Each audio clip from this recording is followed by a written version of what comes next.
क्या तुम्हारे पास गाड़ी है? मैंने मुड़कर उसकी तरफ देखा और चंद लम्हे तक उसे हैरत से देखता चला गया। वो दांत निकाल रहा था और बार बार अपनी दाढ़ी खुजा रहा था। पार्क में लोग चहलकदमी कर रहे थे, कुछ लोग हल्की हल्की जॉगिंग भी कर रहे थे।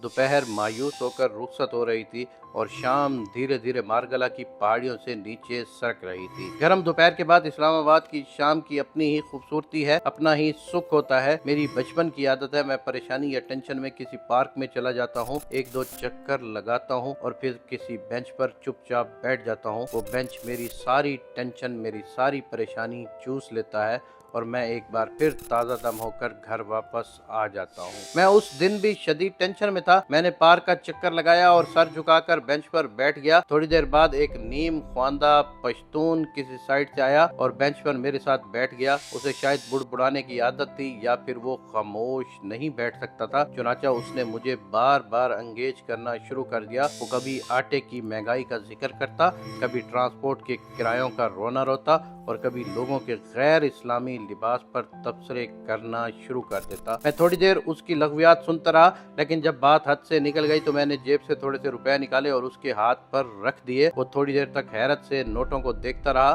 फिर उसने कहका लगाया, नोट वापस मेरे हाथ पर रखे और बोला, आप लोगों का बड़ा अलमिया है, आप दूसरों को भिखारी समझते हैं। आपका ख्याल होता है कि आपके साथ अगर कोई गरीब शख्स बात कर रहा है तो सिर्फ उसका एक ही मकसद है कि वो आपसे भीख लेना चाहता है।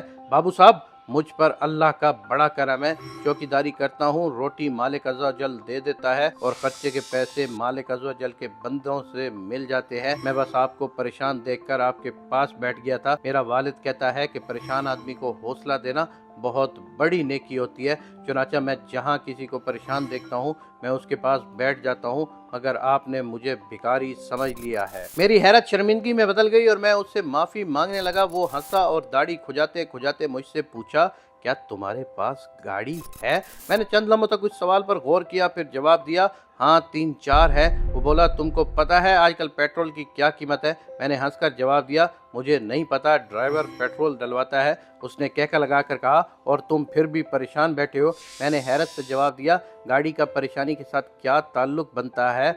वो संजीदा होकर बोला, बड़ा गहरा ताल्लुक है। क्या मकान तुम्हारा अपना है? मैंने जवाब दिया, हाँ मेरा अपना है, बल्कि 3-4 मकान है। वो मुस्कुराया और पूछा, क्या बीवी बच्चे भी हैं? मैंने फौरन हाँ में जवाब दिया।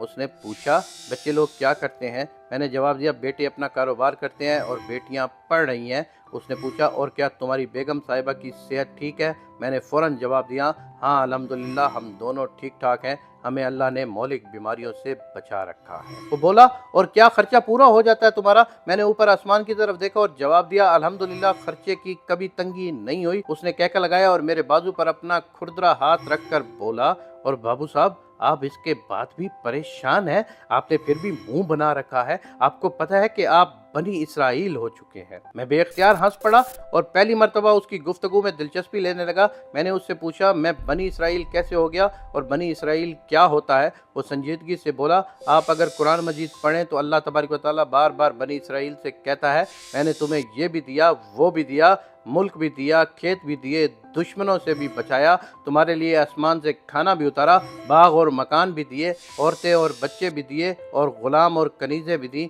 मगर तुम इसके बावजूद नाशुक्रे हो गए हो। तुमने उसके बावजूद मेरा एहसान नहीं माना। हमारे मौलवी साहब कहते हैं कि सारी नेमतों के बाद भी जब कोई शख्स अल्लाह तबारक व तआला का शुक्र अदा नहीं करता, वो उसके एहसान याद नहीं करता, तो वो बनी इसराइल हो जाता है और फिर अल्लाह तबारक व तआला उसे बनी इसराइल की तरह जलील करता है।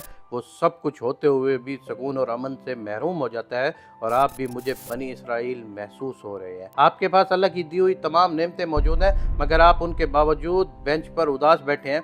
मुझे आप पर तरस आ रहा है। अब मुझे झटका सा लगा और मैं शर्मिंदगी और खौफ से उसकी तरफ देखने लगा। मैं अपने आप को पढ़ा लिखा और तजर्बाकार समझता था, बचपन से इस्लामी किताबें भी पढ़ रहा हूँ और आलमों की सोबत से भी लुत्फ अंदोज होता रहता हूँ, लेकिन आप यकीन करें कि बनी इसराइल की ये थ्योरी मेरे लिए बिल्कुल नहीं थी।